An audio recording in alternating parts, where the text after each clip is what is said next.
Hi மக்களே, எல்லாரும் எப்படி இருக்கீங்க? நான் உங்கள் தவக்கல் மில்லேருந்து பேசுகிறேன். வாங்க நம்ம தவக்கல் மில்ல இன்றைக்கி என்ன ரெடி பண்ணியிருக்கோன்னு பார்ப்போம். இன்றைக்கி நம்ம தவக்கல் மில்ல நம்ம ரெடி பண்ணியிருக்கிறது கார அடை தோசை மாவு. இது ப்ரீமிக்ஸ். இதில் எல்லா விதமான பருப்பு வகைகளும் ஆட் பண்ணியிருக்கோம். அதனால் ப்ரோட்டீன் நிறைய இருக்குது. அரிசியோட லெவல் ரொம்ப கம்மியாக இருக்குது. அதனால் கார்போஹைட்ரேட் அளவு கம்மியாக இருக்குது. ப்ரோட்டீனோட அளவு நிறைய இருக்குது.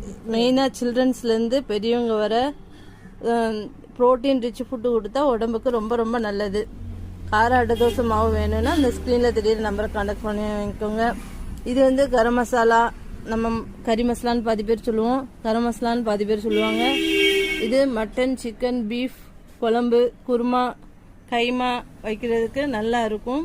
இந்த மசாலா மட்டும் போட்டால் போதும். இஞ்சி போட்டு பேஸ்ட்டு, வெங்காயம், தக்காளி, கறி போட்டால் ஜம்முன்னு குழம்பு ரெடி ஆயிரும். கறி மசாலா, கார அடை தோசை மாவு வேணுங்கிறவங்க ஸ்க்ரீனில் தெரியிற நம்பரை கான்டாக்ட் பண்ணி வாங்கிக்கோங்க. நம்ம சரௌண்டிங்கில் இருக்கீங்கன்னா நேரில் வந்து வாங்கிக்கோங்க. தேங்க்யூ.